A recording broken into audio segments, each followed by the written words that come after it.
All right, folks, welcome to another edition of P.P. Simmons Radio. Your host, Carl Gallups. My guest this afternoon, June the 4th, 2013, is Sheriff Richard Mack. He is the former sheriff of Graham County, Arizona, and a two-time candidate for the United States Congress. Sheriff Mack is frequently referred to simply as Sheriff Mack from coast to coast. He was also named the NRA Law Enforcement Officer of the Year 1994. He was inducted to the NRA Hall of Fame as well. He spent 11 years with the Police Department of Provo, Utah, and then moved back to Arizona to run for Graham County Sheriff in 1988. And while serving as sheriff, he attended the FBI National Academy, and he is a graduate of that academy, of course. He is a strong advocate of states' rights and individual freedoms, and he is the founder of the Constitutional Sheriffs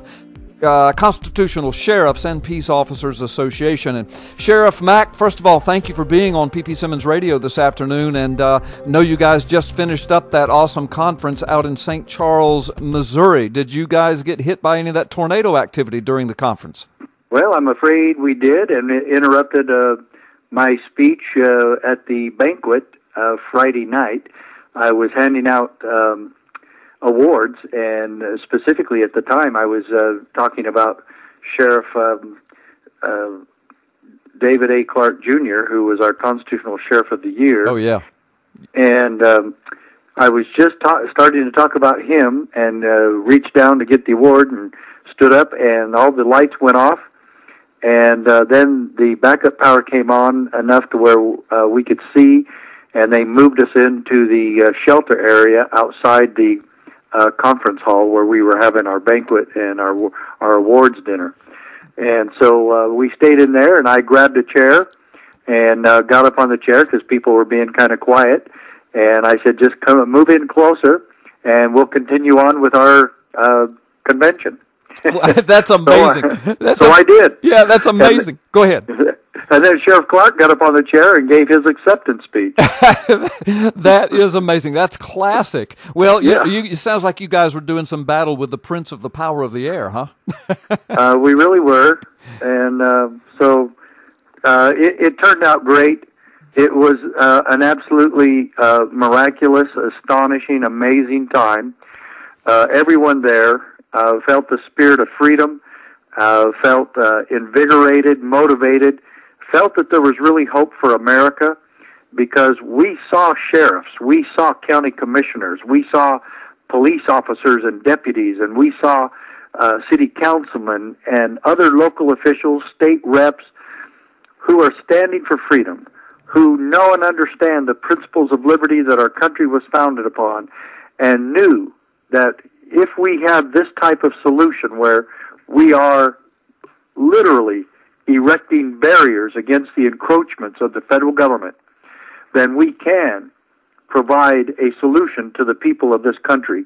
We can stand together with the American people as we interpose ourselves on their behalf to make sure that their constitutional rights are not being violated. And Sheriff Mack, it really is in the hands of we the people, just as our founding fathers envisioned it, isn't it? I mean, if we don't do it, it won't be done, and the federal government will continue to encroach upon our rights.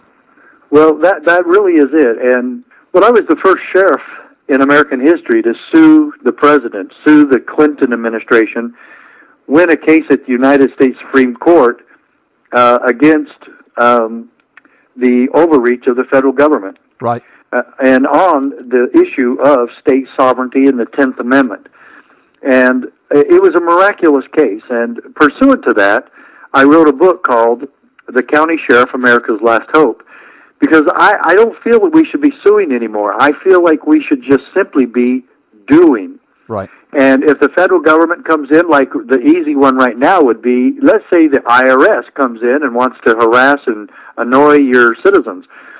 I believe that Sheriff Arpaio, I believe that Sheriff Palmer, I believe that Sheriff Mueller, I believe that Sheriff Clark, and all these other sheriffs that were there, and all the other sheriffs across the country, no matter what their name is, the sheriffs in Florida, the sheriffs in Maine, the sheriffs in California, all should be going to the IRS and saying, look, you don't come in my county unless you check with me.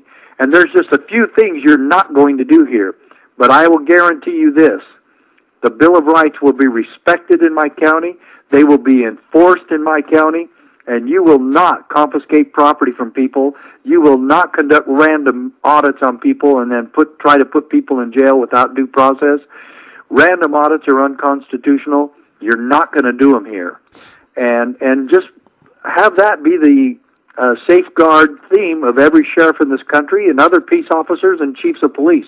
We had some wonderful and marvelous chiefs of police at our convention in St. Charles, and these people are starting to catch on as well.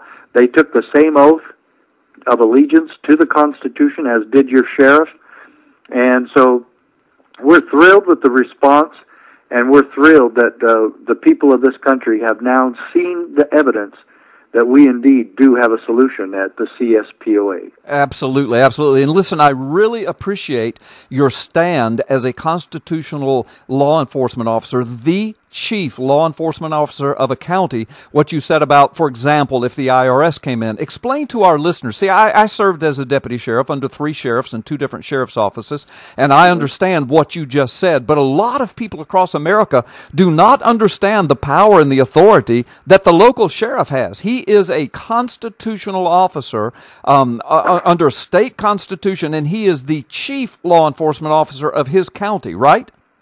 That's exactly correct, and luckily, the case that I filed against the federal government shows that it was against the Brady Bill, and the Brady Bill actually shows what you just said. It called us the chief law enforcement officers. It calls us the CLEO. The federal government made up that acronym for us in the lawsuit and in the Brady Bill itself, that the chief law enforcement officer of the counties and the communities would be required to conduct the criminal history, mental history background checks pursuant to the Brady Bill. Well, I told him, I said, good idea or bad idea, it doesn't really matter. You have no authority to tell me to do anything. Right. And I'm certainly not going to participate in a federal gun control scheme that is clearly violative of my oath of office. Absolutely. Yeah, thank you for that stand. Now, Sheriff Mack, let's talk about the Constitutional Sheriffs and Peace Officers Association in St. Charles, Missouri. Of course, Mike Zullo was there making the presentation from the Cold Case Posse. What has been your association with Sheriff Joe Arpaio through the years? Well, I've known Joe for a long time, and he and I were sheriffs together for 4 years. His first term was my second term, and it really turned out funny because he was getting a lot of press, and I was getting a lot of press because of my lawsuit against the Clinton administration. He was always getting press for the things he was doing with the pink underwear and the tent city jail, and all the creative things he was doing. And so we kind of got labeled the 2 rebel-rouser sheriffs of Arizona. The funny thing about that is that we would take each other's calls from the press. The press would hear about me and think it was Joe and vice versa. And I was actually on vacation one time with my children at Universal Studios in California, and ABC called me and said that they wanted an interview, and they were really adamant about it. I said, well, gosh, okay. I said, look, I'm on vacation with my kids, but the hotel we're staying in is right next door, and I said, I'll just take a break and go back to the hotel room, and you guys can interview me for 20 or 30 minutes. And the first thing out of their mouth, well, Sheriff Mack, we want to know about your tent city and your pink underwear. How's that working out for you? Oh, no. So I says, well, I'll tell you what, I've toured the tent city, but you're talking about Joe Arpaio in Maricopa County. But Joe and I supported each other a great deal. He really supported me on my lawsuit against the Clinton administration when other sheriffs in Arizona and across the country did not. And he's always been a good friend. We've talked about the books that we've done. He's authored, of course, a couple of books, and I've authored about 6 or 7. And I will just say this about Joe. He's authentic. He's an honest man. And anybody who's had a chance to sit down and talk with him will know that he is a very sincere, honest person. Yeah, and he's kind of the consummate law enforcement professional, isn't he? Some 30 years at the federal level and 6 times elected sheriff, I think unprecedented in Maricopa County. Yes, it is, and you know, he's my sheriff now. I live here in his jurisdiction. I wasn't lucky enough to get as many elections as he did. I only got 2. I lost my 3rd one, and quite honestly, it was largely due to my lawsuit against the Clinton administration. Not that people didn't like that, but I lived in a very small community, and people started getting jealous of it and started getting tired of it. And they said, "Hey, we just want a sheriff. We don't want an activist. We just want a sheriff." Yeah, yeah. And most people thought I was going to lose the case anyway, because I lost the election before the Supreme Court endorsed what I had done about 10 months later. Right. So it was all good, and you know, I love my time as sheriff. I love my time in law enforcement, and if the opportunity ever brings its way to my path again, I might get back in law enforcement, but I'm way too busy right now to even consider that. So the CSPOA, the Constitutional Sheriffs and Peace Officer Association, is where I've dedicated my life. Right, right. Well, be careful in Maricopa County. We don't want to see Sheriff Mack in pink underwear.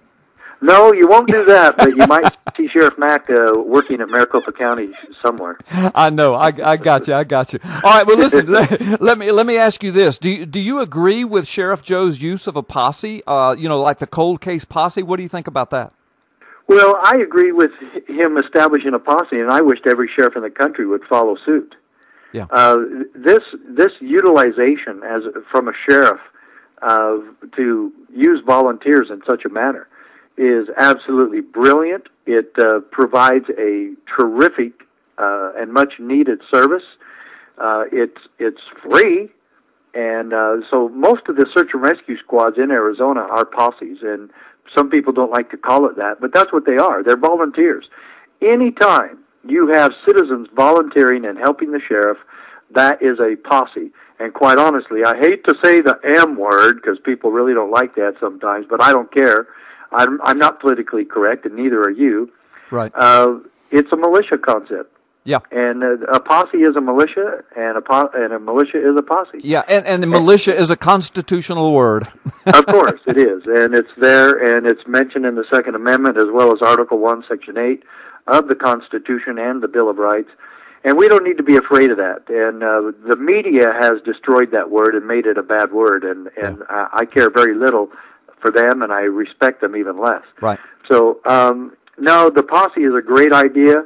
Sheriff Arpaio is a terrific example for all sheriffs across the country to do the same, and they very well should. I agree. Sheriff Mack, let me ask you, what is your opinion, what's your assessment of the birth certificate investigation being conducted by Mike Zullo, Cold Case Posse, at the direction of Sheriff Arpaio? You heard Zullo's presentation, both the general and the specific criminal investigation evidence. What do you think about all that? Well, I'll tell you, I have a unique perspective on that because the posse that actually went to Joe, I should call him Sheriff Arpaio, the posse that went to Sheriff Arpaio to ask him to conduct this investigation in the first place actually contacted me first. At the time, I was living in Texas. I had moved over there for just a couple of years, and they called me at my office there, and they told me they wanted me to investigate it. I told them I wouldn't have time to do it pro bono, and that it would be pretty expensive. I said that would be a full-time thing. I said I wouldn't mind trying it, but I said I don't believe it's a real issue, and I don't think it's going to go anywhere. They said, well, we plan to ask Sheriff Arpaio to conduct an investigation on it too. Well, having kept in touch with Sheriff Arpaio over the years, as we have done, he and I have talked about this, and we both have called it a non-issue. That we kind of scoffed at the birther movement across the country. And, you know, I told the caller, I told the Tea Party head from the Phoenix area that called me, I said, hey, he's not going to do it. Joe is not going to do that investigation. And because I know how he feels about the issue. Well, Joe kind of surprised me that he said he would take it, but Joe did take it just so he could appease the Tea Partiers that asked him to do this. You know, there's 150, 200 people of his constituents that said, look, we have legitimate evidence, and we are concerned about this, and we want it properly investigated. So Joe said, okay, I'll investigate it, and he gets a posse member, a very professional and qualified detective and investigator by the name of Mike Zullo, who is a member of his posse, to do this investigation for free. And I've always said that, of course, Mr. Obama does not qualify for a full-time deputy, so they assigned it to the posse. Right. So anyway, but Zullo is as good an investigator as you'll find anywhere in the country, and I don't care where you look. And so he did this, though, basically just to get the Tea Party groups off his back. Right. He intended to prove that the birth certificate was authentic and dismiss it. Get this issue over with, and let's get on to other things. And then the investigation turned up just the opposite, that indeed the investigation proved the birth certificate released by the White House was a fraud and a fake. Yeah, and a lie. Yeah, it's a lie. It's a lie. Yeah, it's a fabricated document, an absolute lie. Yeah. Now, I'll tell you this, too, but I believe that Barack Obama will use the same excuse he's used all along. First, he'll blame President Bush. Yeah, exactly. And then he'll say, but I didn't know about it. Right. So I think he's going to have a little bit of a hard time with those two excuses on this particular issue. Yeah, I agree. And I understand the concept of plausible deniability, but it's going to be hard on this one. Let's see. But let's see, who told them to release the birth certificate, and where'd they get it, Mr. President? That's right. And the other question is, who fabricated this forgery? I mean, that's a felony. That's a federal offense. Somebody needs to go to prison. And then the next question, and the most important question is, okay, so you didn't know about it. And so now give us the real one. I mean, show us the microfilm. Where this one you have to know he knew. Yes, he knew this time. Yes. I mean, but whoever after you look, and I've seen Mike's presentation, Detective Zullo's presentation a couple of times now. Whoever did it was someone who is, I would say, quite young. Yeah. And the reason is because they don't know what typewriters did back in the early 60s. That's right. That's a huge piece of the evidence. You're absolutely right. Yeah. They got a computer specialist to do it today. Right. And he did the 9 layers to make it look very good in some ways, but they failed in 2 huge ways. And the biggest one, I would say, is that they did not use the same type of font or typewriter font that was used back in 1961 or 62, whenever this document was supposed to have been made, right, or originated. So yeah, it's been an amazing deal, and I can walk into a health department in St. Louis, Missouri, where I was born. I've done this for my children. 20 years after my daughter was born, we went into the health department in Utah where she was born, and they let us get us a birth certificate. You try to do that in Hawaii on the president, and you're met with, like, wow, this is not just stonewalling, this is huge cover-up. I mean, the hospital people are very antagonistic, the health department people are antagonistic, the governor's antagonistic, the director of the health department is antagonistic. Everyone there is so bothered, and they even made a law in Hawaii protecting them from having to give any information about public records and specifically birth certificates and live births. Yeah, and the thing that stands out in my mind about that is, wait a minute. Everybody's antagonistic. Wait, this guy was touted and proclaimed and hailed as America's first black president, and so the nation should be proud of that, and so should his state of birth, his hospital of birth. The governor should have monuments and plaques everywhere. The hospital should have it. His birth certificate should be framed in gold and displayed all over the nation. But instead, pass it to everybody. Yeah, but instead it's antagonism, passing laws for themselves so they don't have to give any records. There's something that stinks in Hawaii. Yes, and they even have a law called the vexatious requester. So if anybody ever asks the health department more than one time, it's against the law. Yeah. It's vexatious. No, that's true. I know. They actually, the legislature of Hawaii passed that. I know. This is. It's so astonishing. And I'll tell you what, if anybody wants my birth certificate, I'll show it anytime. Thank you. Me as well. Well, listen, I hate to put you on the spot like this, but a moment ago you said that there were two things wrong with it. One of them was the guy didn't know about typewriter fonts in the 60s. Do you remember the other big thing that you were going to say? Yes, the chronology of the number system used back then is out of sequence. Yes, and Mike Zullo goes to great lengths giving all of the details and intricacies, and they've actually interviewed some people who used to work for the Department of Health and Safety out there. So, yeah, okay. All right. It just doesn't fit. That's the one that they should have caught, but they didn't. They were close. Yeah. But sorry, no cigar on this one. Sorry. This one had to be precise. Yeah. So you went from an original scoffer to a believer now, a 100% hardcore believer. 100% hardcore believer. Barack Obama's. I don't know where he was born. Okay. Right. Me either. And quite frankly, I don't think anybody, at least you and I don't. Right. Zulu might know, but I don't. I haven't asked him yet for sure. But what I know is that birth certificate placed on the White House website that was released by the White House. Right. It's a fake, it's a fraud, and it's a lie. Yeah, and it's fabricated, and the big question is, why would the White House feel the need to fabricate a birth document for the President of the United States? And, of course, the answer, one of the possible answers to that is scary.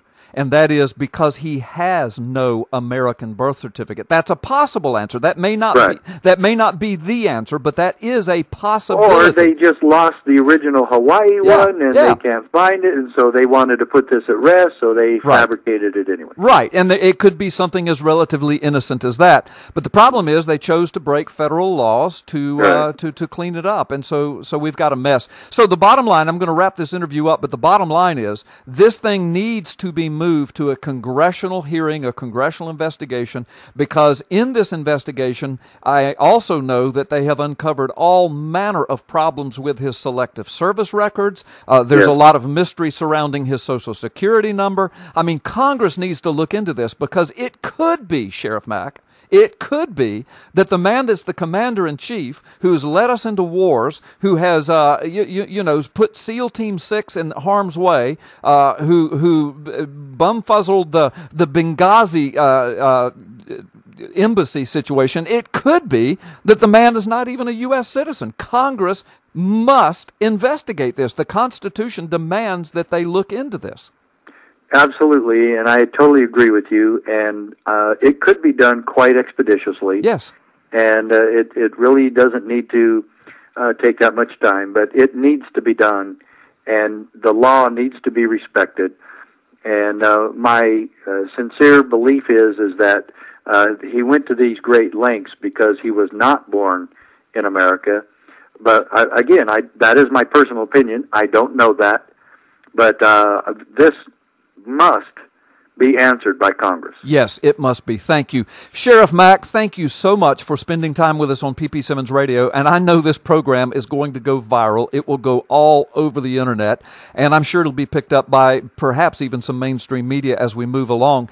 Let me just ask you before we close this out, tell folks where they can find you at, I think it's sheriffmack.com. You tell them your website, tell them your latest book, tell them the activities that you're involved in right now that are important to you.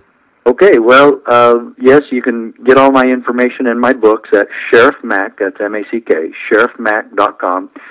You can find out more, too, and that will cross-link you over to cspoa.org. And we wish that all of you would get involved with our Constitutional Sheriffs Peace Officers Association. cspoa.org, you can become a member right there. You can become a part of our posse, the CSPOA posse. So get involved, do something, be part of the solution, and that's exactly what this is. And I thank you so much for having me. Oh, it's our pleasure. Thank you, and we'll try to get you back sometime soon. Well, folks, you have been listening to PP Simmons Radio. Your host, Carl Gallups. Our guest this afternoon, Sheriff Richard Mack, and we'll have him back on again sometime in the future. God bless you, and thanks for listening.